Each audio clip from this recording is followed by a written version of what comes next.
ध्यान के संबंध में ओशो। ध्यान पर ओशो के कुछ उद्धरण जो इस विषय पर उनकी प्रज्ञा के विस्तार और गहराई की एक झलक देते हैं। यहाँ उनकी कुछ चुनिंदा पुस्तकों की समीक्षा की गई है और ध्यान पर बोले गए उनके कुछ वीडियो क्लिप्स भी इसमें शामिल हैं। Osho on meditation. संक्षिप्त उद्धरण। ओशो ने ध्यान पर बहुत कुछ बोला है, या ये कहा जा सकता है कि उन्होंने सिर्फ ध्यान पर ही बोला है। ध्यान एक अवस्था की तरह, एक अवस्था जो प्राकृतिक है और हमारे भीतर पहले से ही मौजूद है, जिसे पैदा नहीं करना है बल्कि जिसे वापस पाना है और पुनर्निर्मित करना है। ध्यान को साक्षी भाव, माइंडफुलनेस भी कहा जा सकता है, या जैसा कि जैन परंपरा में अमन, नो माइंड की अवस्था भी। ध्यान की अनेक और विविध प्रकार की विधियां, कुछ सक्रिय, कुछ निष्क्रिय मौन के अतिथि का स्वागत करने की तैयारी के बहुत से रास्तों के रूप में ध्यान और प्रेम, यौन, सृजनात्मकता, संगीत, प्रतिभा, अंतर्ज्ञान, उत्सव। ध्यान एक कला और एक विज्ञान और एक युक्ति की तरह जीने और मरने में ध्यान, और भी बहुत कुछ।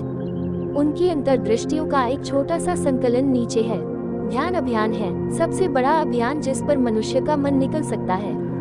ध्यान है बस होना, कुछ भी न करते हुए, कोई क्रिया नहीं, कोई विचार नहीं, कोई भाव नहीं, तुम बस हो, और यह खालिस आनंद है। साधना का बिल्कुल प्रारंभिक चरण आपके शरीर पर रखना होता है।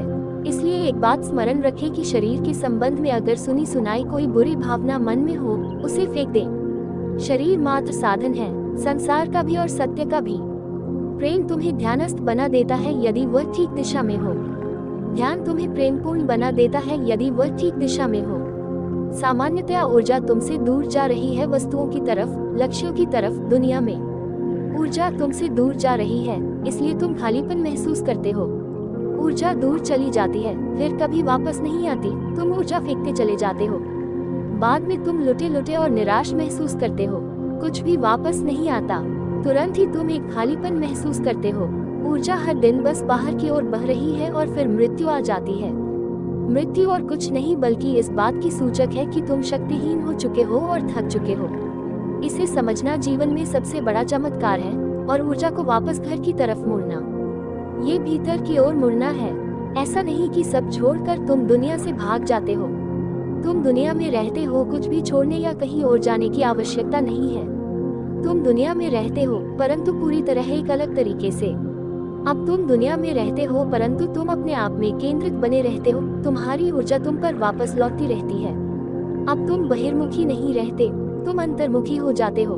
निश्चित ही तुम एक ऊर्जा कुंड बन जाते हो, एक जलाशय। और ऊर्जा है प्रसन्नता, विशुद्ध आनंद। वहाँ सिर्फ ऊर्जा होती है, लबालब बहती हुई, और तुम आनंदित होते हो और उसे बांट सकते हो, और प्रेम में तुम उसे दे सकते हो। जहाँ भी तुम जाते हो, जो भी तुम करते हो, हमेशा उसे भीतरी प्रकाश में करना, जागरूकता के साथ।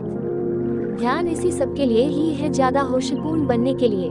इसी जीवन को जीना है, बस अपने होश को बदल देना है, इसे ज्यादा प्रगाढ़ बनाना है। वही भोजन करना है, उसी रास्ते पर चलना है, उसी घर में रहना है, उसी स्त्री और उसी बच्चे के साथ, परंतु भीतर बिल्कुल अलग हो जाना है। होशपूर्ण बन जाना है, उसी रास्ते पर चलो, परंतु होश के साथ। अगर तुम होशपूर्ण हो जाओ, अचानक वही रास्ता वही नहीं रहता, क्योंकि तुम वही नहीं हो। अगर तुम होशपूर्ण हो जाते हो, वही खाना वही नहीं रहता, क्योंकि तुम वही नहीं रहते। वही स्त्री वही नहीं रहती, क्योंकि तुम वही नहीं हो। तुम्हारे भीतरी परिवर्तन से सब कुछ बदल जाता है। अगर कोई अपने भीतर को बदल लेता है, तो उसका बाहर पूरी तरह से बदल जाता है। यही है संसार की मेरी परिभाषा। तुम निश्चित रूप से एक गहरे भीतरी अंधकार में जी रहे होगे, इसलिए ही संसार है।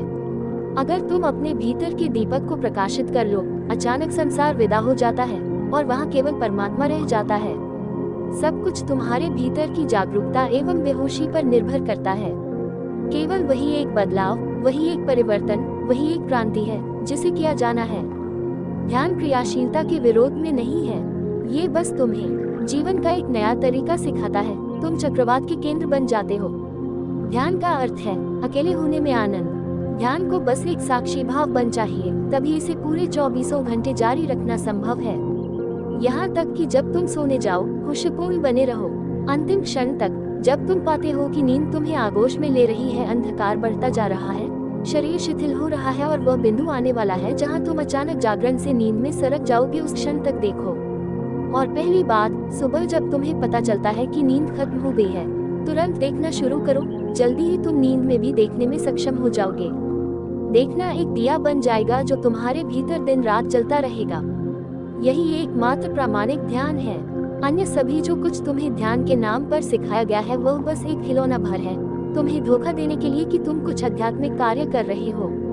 इस ध्यान के साथ तुम परम स्रोत पर पहुंच जाओगे।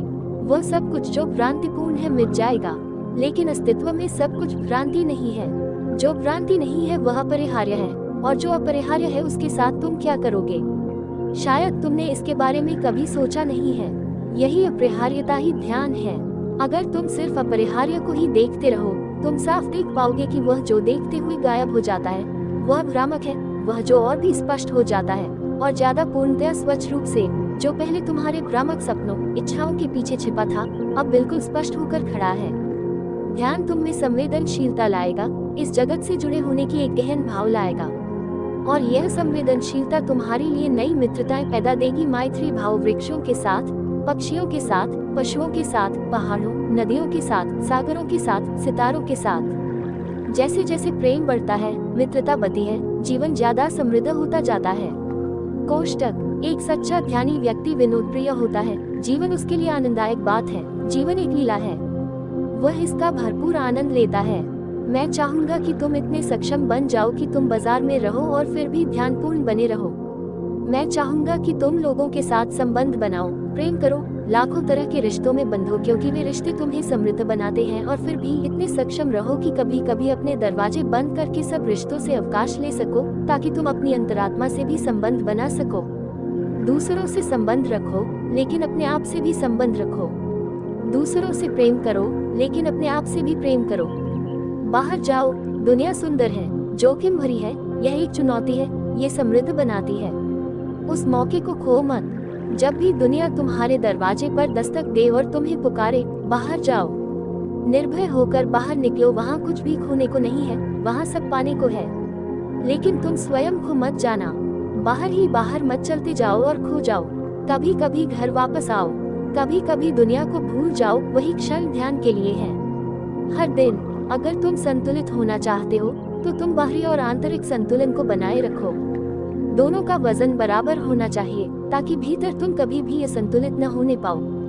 यही अर्थ है जब जैन मास्टर्स कहते हैं, नदी में उतरो लेकिन तुम्हारे पैर पानी को न छू पाए। संसार में रहो लेकिन संसार के ही मत हो जाओ। संसार में रहो लेकिन संसार को अपने भीतर मत आने दो। जब तुम घर आओ तो घर ऐसे आओ जैसे कि सारा संसार तिरोहित हो गया है। ध्यान के साथ जीवन एक निपट आनंद होगा।